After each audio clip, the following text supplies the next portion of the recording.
Chapter 12. What it said on the golden ticket. Charlie burst through the front door, shouting, "Mother, mother, mother!" Mrs. Bucket was in the old grandparents' room, serving their evening soup. "Mother!" yelled Charlie, rushing in on them like a hurricane. "Look, I've got it! Look! Mother, look! The last golden ticket, it's mine! I found some money in the street and I bought 2 bars of chocolate, and the second one had the golden ticket, and there were crowds of people all around, and me wanting to see it. And then the shopkeeper rescued me and I ran all the way home, and here I am. It's the 5th golden ticket, Mother, I found it!" Mrs. Bucket simply stood and stared, while the 4 old grandparents, who were sitting up in bed balancing bowls of soup on their laps, all dropped their spoons with a clatter and froze against their pillows.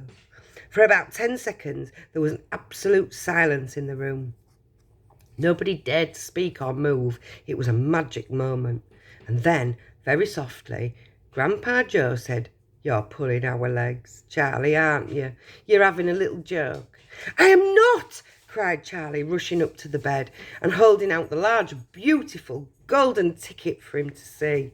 Grandpa Joe leaned forward and took a close look, his nose almost touching the ticket. The others watched him, waiting for the verdict. Then very slowly, with a slow and marvellous grin spread all over his face, Grandpa Joe lifted his head and looked straight at Charlie. The colour rushed into his cheeks and his eyes were open wide, shining with joy, and in the centre of each eye, right at the centre of the black pupil, a tiny spark of wild excitement was slowly dancing. Then the old man took a deep breath, and suddenly, with no warning whatsoever, an explosion seemed to take place inside him. He threw up his arms in the air and yelled, "Yippee!" And at the same time, his long, bony body rose up out of the bed, and his bowl of soup went flying in the face of Grandma Josephine. And in one fantastic leap, this old fellow of 96 and a half, who hadn't been out of bed these last 20 years, jumped to the floor and started doing a dance of victory in his pyjamas. "Yippee!" shouted. 3 cheers for Charlie. Hip, hip, hooray! At this point, the door opened and Mr. Bucket walked into the room. He was cold and tired, and he looked it. All day long he'd been shoveling snow in the streets. "Cripes," he cried, "what's going on in here?" It didn't take him long to tell him what had happened. "I don't believe it," he said. "It's not possible." "Show him the ticket, Charlie," shouted Grandpa Joe, who was still dancing around the floor like a dervish in his striped pyjamas. "Show your father the 5th and last golden ticket in the world." "Let me see it, Charlie," Mr. Bucket said, collapsing into a chair, holding out his hand. Charlie came forward with the precious document. It was a very beautiful thing, this golden ticket, having been made, so it seemed, from a sheet of pure gold hammered out almost to the thinness of paper. On one side of it, printed by some clever method in jet black letters, was the invitation from Mr. Willy Wonka. "Read it aloud," said Grandpa Joe, climbing back into bed again at last. "Let's all hear exactly what it says." Mr. Bucket held the lovely golden ticket up close to his eyes. His hands were trembling slightly, and he seemed to be overcome by the whole business. He took several deep breaths. Then he cleared his throat and said, "All right, I'll read it. Here we go. Greetings to you, the lucky finder of this golden ticket from Mr. Willy Wonka. I shake you warmly by the hand. Tremendous things are in store for you. Many wonderful surprises await you. For now, I do invite you to come to my factory and be my guest for 1 whole day. You and all the others who are lucky enough to find my golden tickets. I, Willy Wonka, will conduct you around the factory itself, showing you everything there is to see, and afterwards, when it's time to leave, you will be escorted home by a procession of large trucks. These trucks, I can promise you, will be loaded with enough delicious eatables to last you and your entire household for many years.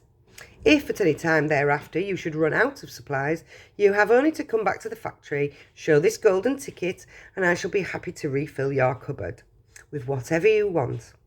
In this way, you will be able to keep yourself supplied with tasty morsels for the rest of your life. But this is by no means the most exciting thing that will happen on the day of your visit.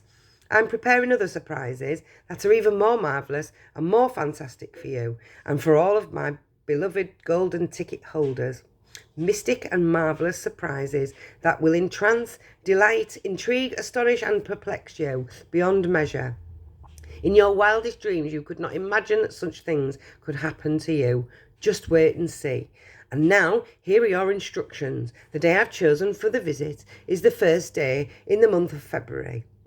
On this day, and on no other, you must come to the factory gates at 10 o'clock sharp in the morning. Don't be late. And you're allowed to bring with you either 1 or 2 members of your family to look after you and to assure that you don't get into mischief. One more thing, be certain you have your ticket with you, otherwise you will not be admitted. Signed, Willy Wonka. The first day of February, cried Mrs. Bucket. But that's tomorrow. Tomorrow is today is the last day of January. I know it is. Oh, cripe, said Mr. Bucket. I think you're right. We're just in time, shouted Grandpa Joe. There's no moment to lose. You must start making preparations at once. Wash your face, comb your hair, scrub your hands, brush your teeth, blow your nose, cut your nails, polish your shoes, iron your shirt, and for heaven's sake, don't get all that mud off your pants. You must be ready, my boy. You must get ready for the biggest day of your life. Now, don't overexcite yourself, Grandpa, Mrs. Bucket said. And don't fluster poor Charlie. He must try to keep very calm. We must all try to keep very calm. Now, the first thing to decide is this. Who is going to go with Charlie to the factory? I will, shouted Grandpa Joe, leaping out of bed once again. I'll take him. I'll look after him. You leave it to me. Mrs. Bucket smiled at the old man, and she turned to her husband and said, How about you, dear? Don't you think you ought to go? Well, Mr. Bucket said, pausing to think about it. No, I'm not so sure that I should. Oh, but you must.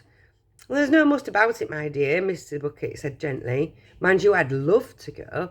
It'd be tremendously exciting. But on the other hand, I believe the person who really deserves to go most of all is Grandpa Joe himself. He seems to know more about it than we do, provided, of course, that he feels well enough. Yippee! Shouted Grandpa Joe, seizing Charlie by the hands and dancing around the room. He certainly seems well enough, Mrs. Bucket said, laughing. Yes, perhaps you're right after all. Perhaps Grandpa Joe should be the one to go with him. I certainly can't go myself and leave the other 3 old people alone in bed for a whole day. Hallelujah! Yelled Grandpa Joe. Praise the Lord! And at that point there came a loud knock on the front door. Mr. Bucket went to open it, and the next moment swarms of newspaper men and photographers were pouring into the house. They had tracked down the finder of the 5th golden ticket, and now they all wanted to get the full story for the front pages of the morning newspapers. For several hours there was complete pandemonium in the little house, and it must have been nearly midnight before Mr. Bucket was able to get rid of them, so that Charlie could go to bed. End of chapter 12.